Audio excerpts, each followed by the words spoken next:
Beleza, pessoal, agora vamos lá. Vamos estudar a função horária do movimento uniformemente variado. A função horária da posição. O que acontece? Lembra quando a gente estava no movimento uniforme?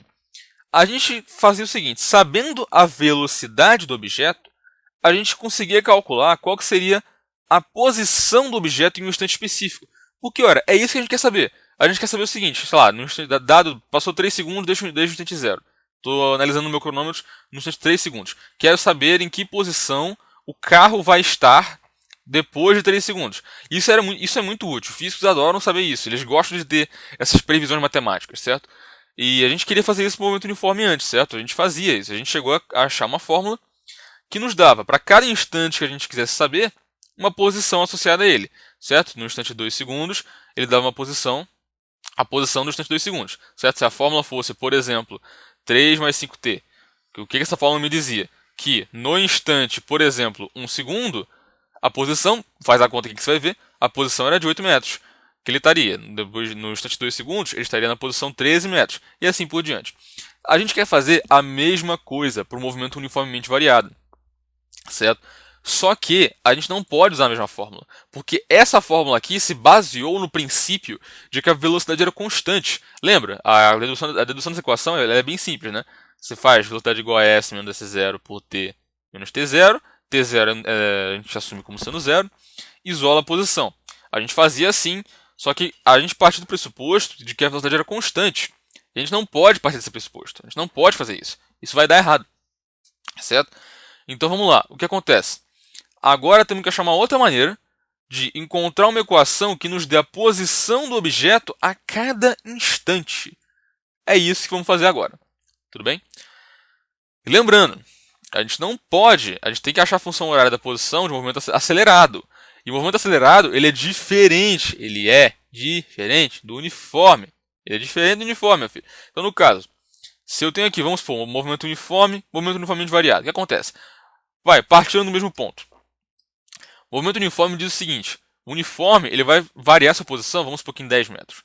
Varia sua posição sempre constante, ele sempre vai andar 10 metros a cada segundo. Agora, o uniformemente variado não. O tanto que ele anda varia, então do instante t igual a 0 para o instante t igual a 1, não vai ser mais 10 metros, vai ser algo maior. Exemplo, 12 metros. Do instante 1 para o instante 2, não vai ser mais 12 metros. Vai ser, sei lá, vai ser 20 metros. Sabe? Não varia mais o mesmo tanto. Você não pode usar a mesma equação para calcular ambos. Temos que deduzi-la. Opa! Obrigado, McAfee. Agora pode ir embora. Tá. Então, para a gente chegar lá, primeiro temos que saber qual que é a função horária da velocidade. A velocidade, a gente já sabe, né, que a aceleração tem que ser constante. Então, o que a gente vai fazer? A gente vai deduzir primeiro a função horária da velocidade. Vocês vão ver que a gente precisa achar essa daqui primeiro, para depois achar a função horária da posição. Lembrando, o que é a função horária da velocidade? A função horária da velocidade ela é uma relação matemática que vai me dizer qual vai ser a velocidade do corpo num instante específico. Então, por exemplo, pego o meu cronômetro. Tá aqui, eu quero saber qual que vai ser a velocidade de um carro no instante 5 segundos. Jogo na equação, aqui está a equação, jogo na equação. A equação vai me dizer que no instante 5 segundos ele vai estar numa velocidade específica, por exemplo, sei lá, 100 metros por segundo. Ah, quero saber no instante 8. Aí jogo na equação, a equação vai me dar, sei lá, 200 metros por segundo, certo? Vai me dar cada instante que eu colocar, vai me dar uma velocidade relacionada, tudo bem? E como a gente faz isso? Bom, se o movimento uniforme ele tem uma aceleração constante, ora, então vamos usar a equação da aceleração para achar isso, certo? Então, no caso, a aceleração do movimento uniforme a gente sabe que é constante e sabemos que ela é o quê? A variação da velocidade pela variação do tempo.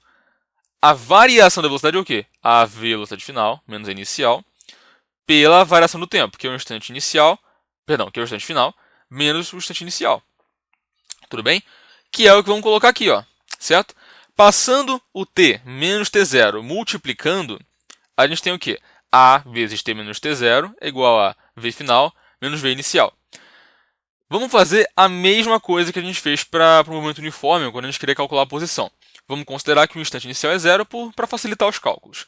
Então, a gente coloca, se o instante inicial for zero, né, isso aqui é zero, aqui, então vamos ter a vezes t menos zero, que no fundo é a vezes t, sendo igual a velocidade final menos a inicial. passo a velocidade inicial somando na equação, eu vou ter, portanto, que a velocidade final é igual à velocidade inicial mais a aceleração vezes o tempo. É o famoso voo voando mais alto. Se até essa maneirinha tosca. Tá, ficou estranho esse boneco, enfim. Tá, essa é a equação para a gente dizer a velocidade de um corpo no instante t. Só para a gente ter uma noção, isso aqui vai me permitir calcular a velocidade do objeto em qualquer instante. Então, por exemplo, se eu tenho um carro que está se movimentando a 10 metros por segundo e ele está com uma aceleração no início, e ele está com uma aceleração de 5 metros por segundo ao quadrado durante todo o movimento. No instante t igual a 4, a gente sabe que o carro passa por esse radar. E esse radar ele possui uma velocidade de detecção. Ele fala que assim, se a velocidade for acima de 108 km por hora, ele vai te multar. Então, no instante t igual a 4, a gente sabe que o carro passa pelo radar. Ele vai ser multado? Pausa aí e tenta resolver, pessoal. Rapidinho. Tá, parece difícil. Mas, gente, de novo, temos que usar aquela receitinha que eu passei para vocês. Método geral de resolução de cinemática. Que é o quê? Primeiro de tudo, arbitra uma posição inicial, arbitra um eixo, para cá um eixo positivo. Tudo bem? Beleza. A velocidade aqui é mais 10 metros por segundo. A aceleração é mais 5 metros por segundo ao quadrado. Por quê? Porque está todo mundo apontando para um mesmo sentido. Então, beleza.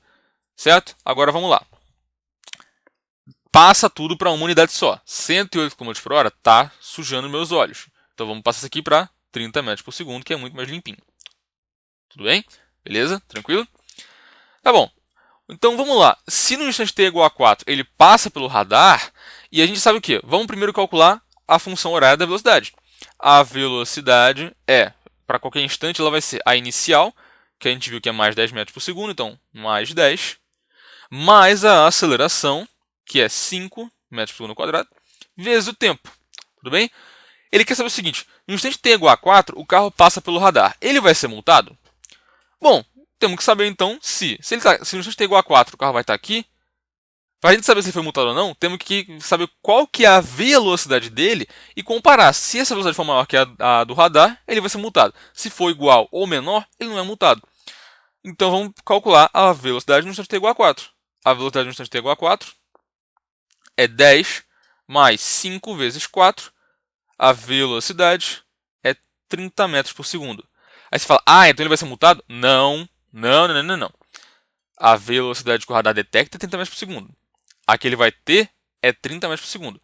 Isso aqui é o máximo que ele pode ter. Qualquer técnica que ele esteja acima disso, ele é multado. Mas como ele está no limite ou abaixo, então ele não vai ser multado. Então, não. Ele não será multado por muito pouco. Beleza? Outro exemplo. O exemplo da queda livre, que é muito importante vocês saberem fazer. Certo? Vestibular, OBF, OPF, OBFEP. Adoram essas coisas, tudo bem? Todo mundo gosta disso. Mas enfim. Vamos lá. A gravidade, como a gente falou, a gente fala que é 10 metros por segundo ao quadrado. O que acontece? Ele cai, ele chega aqui. Eu solto uma bolinha com uma velocidade inicial de 0. Eu solto essa bolinha com essa inicial de 0. E eu solto, beleza. E ela vai caindo, até que ela vai chegar no chão. E imediatamente antes, ou seja, um tequinho, 0,00001 segundo antes dele bater no chão. Isso aqui é arbitrário. Um tempo muito, infinitesimalmente pequeno antes dele bater no chão, ele está com uma velocidade qualquer. V. Certo? Sabendo que demorou 5 segundos essa queda, qual vai ser a velocidade dele no fim do trajeto? Pausa aí, pessoal. Bom, essa é mais tranquila, né? Ora, querendo saber a velocidade dele no instante 5 segundos, né, porque demorou 5 segundos, então temos que calcular isso, né? Bom, arbitra um eixo, qualquer eixo que você quiser, tá? Eu vou colocar para cá, eu vou arbitrar um eixo que parte daqui e vai para cá, positivo para baixo. A velocidade dele vai ser, em qualquer instante, vai ser positiva, exceto no início, que é 0, né? Então vai ser para baixo. Mas, como a inicial é 0, não tem velocidade, né? E a gravidade é para baixo, então ela é positiva, porque ela está apontando no mesmo sentido do eixo. Então, a velocidade no instante 5 é a inicial dele mais a aceleração vezes o tempo. Só que a inicial é 0, a gravidade é mais 10 metros por segundo ao quadrado. Então, a velocidade é 0 mais 10 vezes t. No instante t igual a 5 segundos, a gente coloca aqui dentro, velocidade é 10 vezes 5 metros por segundo. Portanto, a velocidade dele logo antes dele cair é de 50 metros por segundo ao quadrado. Quando um exercício falar imediatamente antes dele bater, você ignora essa diferença de tempo, certo? Porque em tese, ora, se no instante 5 ele bate no chão, ele tinha que estar parado, certo? Ou quicar pelo menos. Só que não, quando ele falar imediatamente antes, você ignora que tem essa diferençazinha de tempo, né? Porque se está imediatamente antes, então ele está, sei lá, ele está 5 segundos menos, sei lá, 0,00001 segundo. Mas não usa tipo 4,9999 como resposta de tempo. Não, joga 5 mesmo e que se dane, tudo bem? Tá. Agora algo importante que é o gráfico da velocidade por tempo. Vou só dar uma palhinha porque já falamos muito desse gráfico, né? Mas o que acontece? Para uma velocidade inicial, que detalhe, poderia estar aqui embaixo se eu quisesse, poderia fazer um gráfico assim, ó, se eu quisesse, tá tudo tranquilo. Aqui eu lembra, a velocidade acima do eixo t quer dizer o quê? Que ela é positiva, ou seja, no eixo que eu arbitrei, ele começou com uma velocidade de, sei lá, mais 5 metros por segundo, por exemplo. Agora, se a velocidade estivesse aqui, a inicial estivesse aqui, por exemplo, só estaria dizendo o quê? Que está ao contrário. Tudo bem? Beleza. Mas é só uma palhinha, pessoal. Se a aceleração for positiva, então a reta está inclinada assim. Ela está inclinada para cima, digamos assim, certo? Agora, se a aceleração for negativa, ou seja, ele está freando o movimento, então a velocidade do corpo ela vai ser inclinada para baixo, digamos assim, certo? Tem um nome técnico para isso, que é inclinada no sentido positivo do eixo horário e no sentido, inclinada no sentido anti-horário e no sentido horário, tudo bem? Essa é a nomenclatura oficial, mas não precisa preocupar com isso, tá? Se a aceleração for zero, não tem esse caso. Se a aceleração for zero, isso aqui é um movimento uniforme, e aí a reta vai ser paralela ao eixo dos tempos, que nem já vimos no movimento uniforme, tudo bem? Então cuidado com isso, tá? No movimento uniformemente variado, a aceleração nunca é zero, tudo bem?